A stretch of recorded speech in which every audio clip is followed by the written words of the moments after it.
ቲክታክ ላይ ነው የተዋወቅነው።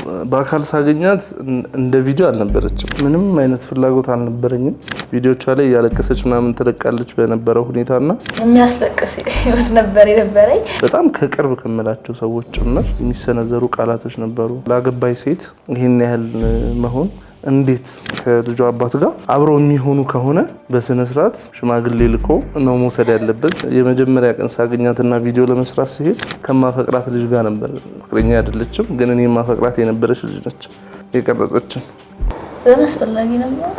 ምን ችግር አለው ማለት አሁን ልጅቷም ማለች ምናምን ጀምር አትወራ ሁሉ ቦታ ነው ለምንድን ነው? ማህሌት መንግስቱ ባላለው የቤኪ ባለቤት ነኝ። ብሩክ አንዳለም ባላለው የማሂ ባለቤት ነኝ። የተገናኘ ነው ከ2 አመት በፊት ነው። ያስተዋወቀንም ቲክቶክ የተባለ ባለውለታ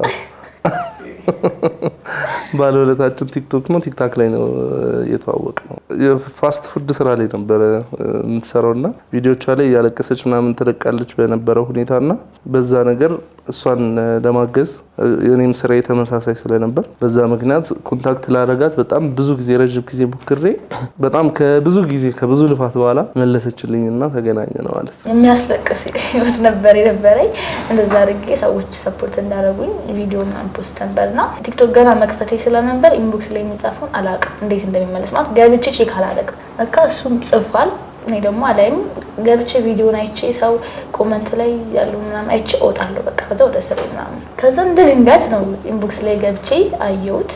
ሼፍ ምናምን ለብሶ እስኪ ሊረዳ ይችላል ብዬ መለስኩለት።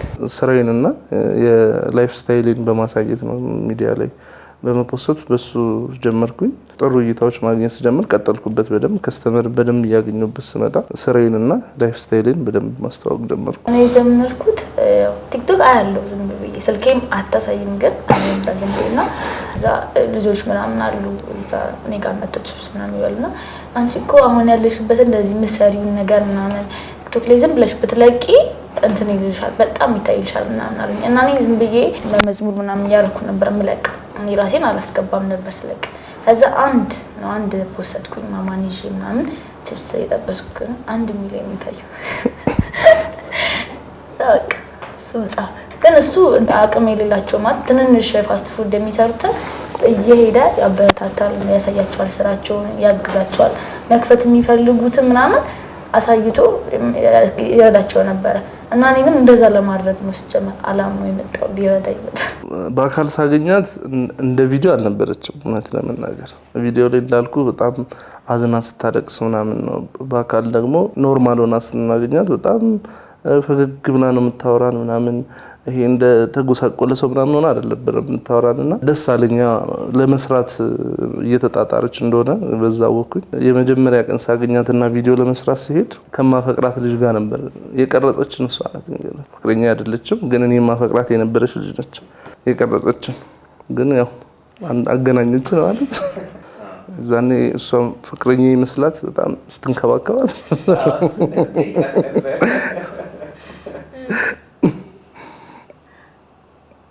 አስፈላጊ ነበር። ምን ችግር አለው? አንወራም ተወለ ማለት ይሄን ደብርሽ እንትን ማስተላለፍ ማለት ነው። እንዴ ምን ችግር አለው? አንወራም ማለት ነው። እኔ ችግር የለውም ብዬ ስላሰብኩ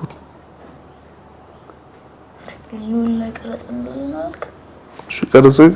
አይ እንትን ፍላጎቱ ከሌለሽ ማውራቱ እሱ ላይ እንትን ማለት ነው። አንወራም ብሎ ማለት ስለዚህ ጉዳይ አንወራም እንዴ በወራስ እዚህ ተነገር አለብሽ እንጂ ችግር ያመጣል ማለት ማውራቱ ከመጣ ማለት አሁን ልጅቷም ማለች ምናምን ጀምር አትወራ ሁሉ ቦታ ነው ለምንድን ነው ያ ያለፈው ነው። ምንም እኮ ችግር የለውም እኮ አንወራም ብለኝ ነበር። ስለዚህ ጉዳይ አንወራም አላነሳም ብለኝ ምንድን ነው ታዲያ ተከብጂ የሚከበር ነገር ነው እንዴ? ካሜራ ፊት እኮ ነው ደግሞ ቆይ ቅርሽ ካልሆነ ይቅር አሁን እንጠይቅ እንችላለን። ይሄ ጥያቄ ይሄ ጥያቄው ምንም ችግር የለውም። በቃ እሺ ወደ ቀጣዩ ልግባ። ፍላጎቱ ቢልጭ አይ እንዴት ነው የምትቀይሩት? አሁን ጥያቄ አንድ እናቷል ከትልና እቺኛው ፓርት ስለ ልጅቷ የተነሳውን ነው አይደል? እና አንተ እናረጋለን እንደዛ ነው። ነፃው ናቸው ፍራንክ እያደረግን ነበር ነው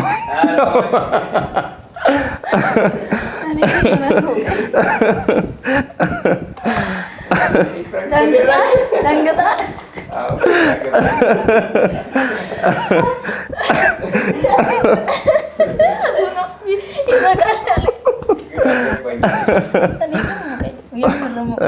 ሳያስበው ነው አይደል? እኔ አላሰብኩትም። እዚህ ላይ አልጠበቅኩም። እኔ ከፍቅረኛው ጋር ነው የመጣ መሰለኝ። ምንም አላልኩም። በቃ ማለት እኔም ኖርማል ስራ ልንጀምር ስለሆነ አላማችን የተሻለ ቦታ እንደደርስ ስለሆነ የነበረው አላማ በቃ ቪዲዮ እንድንቀርጽ ምናምን ነው እና በጣም አክብሬያት ነበር። በጣም ቤት ግቡ ምናምን ስላቸው ነበር። አይ ደግሞ እሱ ደግሞ አይ በቃ እዚህ እንቀረጽ ምናምን አለ። ወጣ ወርዳ ቀረጸች ምናምን በቃ ከዛ በነጋታው ነው ሁለተኛ ቀን ተደዋውለን እንደዛ ተደዋውለን ከዛ በኋላ ነው ነገር ማለት ደህና ናት አልኩት። ደህና ናት ስልኩ አይ አይደለችም እሷ እኮ እንደዚህ ብሎ አስረዳኝ። እዚህ ጋር ጠይቅልኝ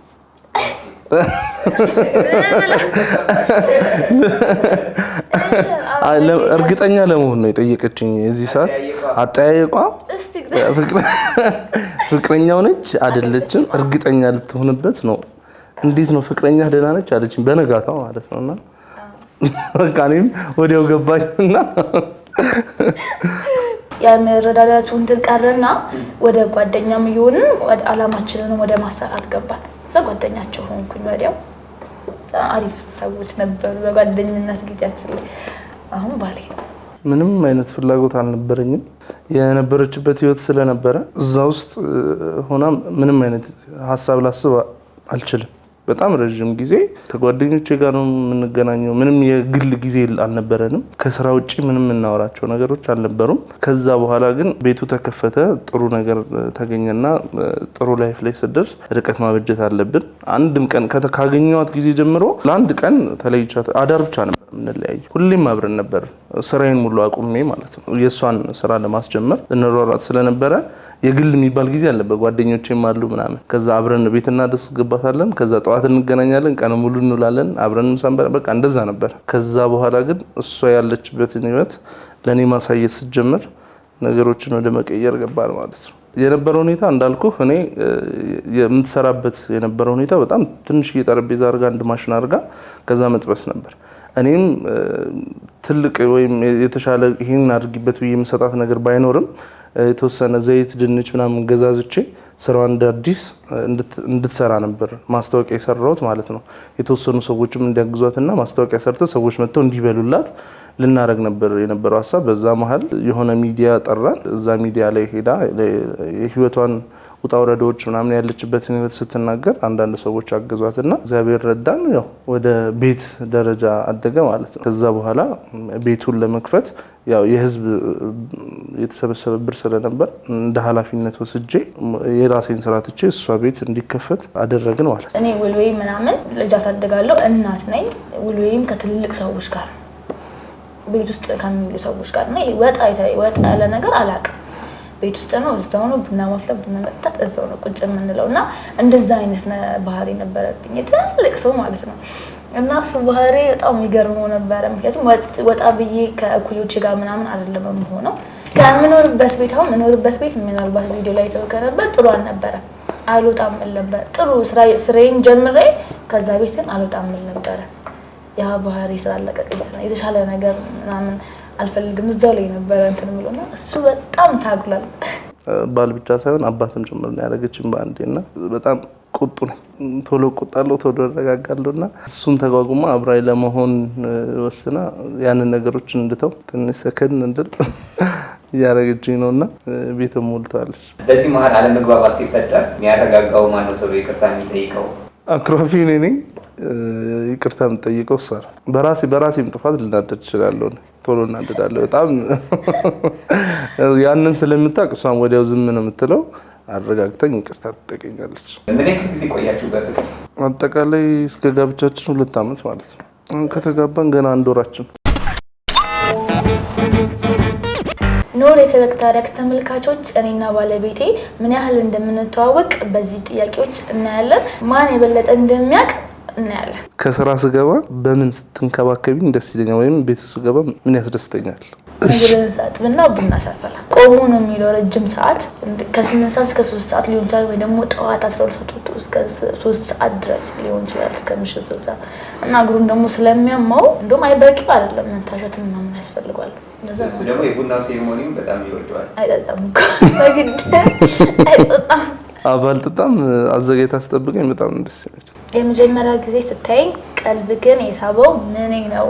ፈገግታዋና ፍጥን ትላለች እና እሱ ነገር በቃ አዎ በደንብ እሱማ ማንም ማለት ይሄ የቁንጅና ጉዳይ እኔ ብቻ ሳይሆን ማንም ሰው አይቶ የሚመልሰው ነገር ስለሆነ ቆንጆና ባልልም ነሽ እኔ ቆንጆ። ካንቺ በጣም የማደንቅልሽ ትልቁ ብቃትሽ ምንድነው? ታጋሽኝ። እሺ በቃ ይበቃኝ። አልቀብጥም ይሆን እንዴ?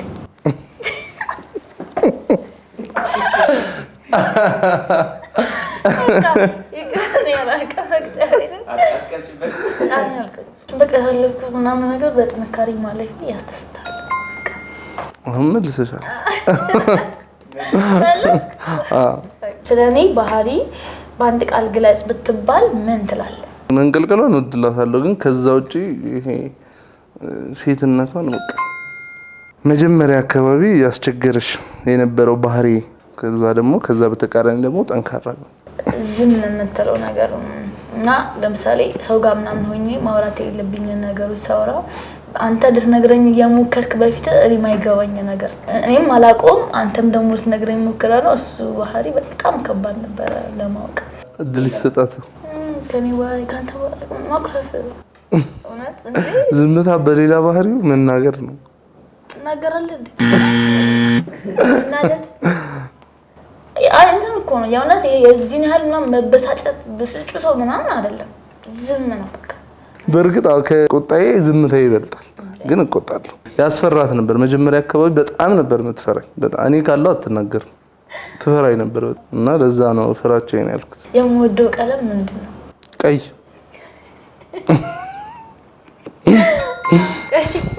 አሁን ግን ጠልቻለሁ። እሺ ልንገርህ፣ ስለሚጠላ ሰው እኔም ጠልቻለሁ። ስሰራልሽ ደስ የሚልሽ ወይም የምትወጂው ምግብ? እዛ ሲሰራ በቃ ደስ ይለኛል። ሲጀመር ኪችን ስትገባ ደስ ይለኛል። ሲጀመር ዝም ብለህ ብትቆም ባሰራ በቃ ገንፎ ነው አይደለም። እሺ ሁሉንም ሰርታለሁ። አሁን እኔም ሁሉንም ሰርቻለሁ። ተጋቢ ነው። እሺ ተጋቢ ነው። በእርግጥ ተጋቢ ነው፣ ግን እሷ የምትወደው ምግብ ሌላ ነው። ጎረቤቶችሽ ጋር ልትሄጂበት የነበረው ምግብ ድንች ወጥ እሱ እኮ በየቀኑ ነው ባለው ዘመን የስራዬም ነው ኑሮዬ። ስራ ባልገባ ራሱ መንገድ ላይ ችፕስ ገዝቼ እበላለሁ። ድንች ነገር በቃ በጣም ነው የምትወደው። እሺ ወደ ትዳር ልንገባ ስንወስን ምን ስጋት ሆኖብክ ነበር? ኃላፊነት መሸከም። አብዛኛውን ለእሷ ነበር የምጨነቀው። እውነት ለመናገር ለእኔ ብዙም አልተጨነኩም ይመስለኛል። በጣም ብዙ ችግሮች ውስጥ አሳልፈን ነው ወደ ትዳር የመጣ። ለዛ ይሄንን ማለት ባልችልም ያንን ኃላፊነት መወጣት ግን በቃ ለእኔ በጣም ትልቁ ስጋቴ እሱ ነበር። እሷ ብዙ ነገሮችን ትታ ነው ወደ እኔ የምትመጣው። ልጅ አለችን። ከዛ ስትመጣ ትክክለኛ አባት መሆን እችላለሁ ወይ፣ ያንን ኃላፊነት መሸከም እችላለሁ ወይ የሚል ስጋት ነበረኝ። ደግሞ በጣም ስለምወዳት እወጣለሁ ብዬ በቃ እሷንኩ ማለት እንዳልኩ እንደ አዲስ ቀለበት አድርገን ሽምግልና ተልኮ ሁሉ ነገር በስርዓት ነው የፈጸምነው። በቤተ ክርስቲያን የተጋባ ነውና ያ ሁሉ ስርዓት ሲፈጸም የሚቃወሙኝ ከራሴ ቤተሰቦች ጭምር፣ በጣም ከቅርብ ከመላቸው ሰዎች ጭምር የሚሰነዘሩ ቃላቶች ነበሩ። ለምን ይሄ ለአንተ አይገባም የሚሉኝ ነበሩ። በእኔ ህይወት ለመወሰን የሚፍጨረጨሩ ሰዎች ነበሩ። አንድ ሁለት የሚባል ሳይሆን በጣም ብዙ ነገሮች ነበሩ። ላገባይ ሴት ይሄን ያህል መሆን እንዴት ተብያለሁ። አብረን ለመሆን ስናስብ አይቀበለኝም ብለሽ ያሰብሽው ነገር? ወደ ፍቅር ስንገባ ያው የነበርኩበት ህይወት ልክ ስላልነበረ ወደዛ ትመለሳለች የሚል ሐሳብ ስለነበረው ማለት ስለሚመጣ ከእስር ቤት ተፈቶ ሊመጣ ይችላል ወደዛኛው ህይወት ነው ወደ ዛኛው ህይወቷ የምትመለሰው ብሎ ያስብ ነበር እሱ ነው እንጂ ወደ ትዳር ልንገባ ስንል እኔ ሁሉ ነገር አሁን ግልጽ አውቅ ያለው ምናምን እያሳለፈች ያለችውንም እያየው ነው ልጥላት አልፈለኩም አሁንም ድረስ ማሂለኔ ሚስቴ ብቻ ሳትሆን ኃላፊነቴ ነው ምክንያቱም የሷ ህይወት እኔ የሚመለከት ነው ብዬ ነው ማስበውና ሳገኛት ብቻዋን ነበረች ማንንም አጠገቧ አልነበረም ለእያንዳንዷ ለምትራመደው እርምጃዎች ብቻዋን የምትወስን ብቻዋን በቃ እያንዳንዱ ነገር ላይ ብቻዋን ስለነበረች ልተዋሰል አልፈለኩ ከቤተሰቦቿ ጋር ሰላም እንዲፈጠር የተወሰኑ እንቅስቃሴዎችን አረኩ ሰላም ተፈጠረ ፋዘሯ ጋር በደንብ ተግባብተን ስለነበረ አባቷን ሄጄ ከልጇ አባት ጋር አብረው የሚሆኑ ከሆነ በስነ ስርዓት ሽማግሌ ልኮ ነው መውሰድ ያለበት የሚመጣውን ኃላፊነቱን ራሴ ወስጄ መደረግ ያለበት ሙሉ እኔ አደርጋለሁ ግን በሽምግልና በስርዓት ቤተሰብ አውቆ ፈቅዶ አብረው እንዲሆኑ እና ደግሞ እኔ የምጠብቀው ነገር አለ እሱ ወደዚህ ሲመጣ ይሄንን ነገሮች ያደርጋል በየምጠብቃቸው ወይ ማስባቸው ነገሮች ነበሩ ግን ሲመጣ እሱ ፍጹም ተቃራኒ ነው የሆነው እኔ ካሰብኩት ሌላ ማለት ስለዚህ ሲመጣ ሌላ ቦታ ነበር እስር ቤት ነበር የምጠብቃቸው ነገሮች ነበሩ ያደርጋል ብዬ ማስባቸው ምናምን እሱን አስተካክሎ አርሞ ኦሬዲ ቺሊስ ወደ እድገት ጀምራለች አብሯት ያሳድጋታል አብረው ከዚህ በኋላ ይቀጥላሉ በዛ ውስጥ ወዳታለሁ ልንለያይ ወስነን ጨርሰን ተነጋግረናል ምናምን በቃ አብረን ነው እኔ ነኝ ያንን መደሱ አይደለች አይሆንም ይያልኩ ምገፋት ነው የነበርኩ ከዛ በኋላ ግን ሲመጣ ሌላ ተቃራኒ ነገሮች መሆን ጀመሩ ባላፈቅራት እንኳን ሌላ ሰው ዝም ብሎ ማቃት ሰው እንኳን ብትሆን እንዴት እሳት ውስጥ ዝም ብዬ ተዋታለሁ አባቷን ሄጄ አናገርኩኝ እዛ እሳቸውን በደንብ ተስማሙ ከሆነ ቢሆን እንደዛ ነው መልካም ብለው ተስማሙ እሷ ግን ያው የነበረችበትን ሁኔታ ስለምጠቅ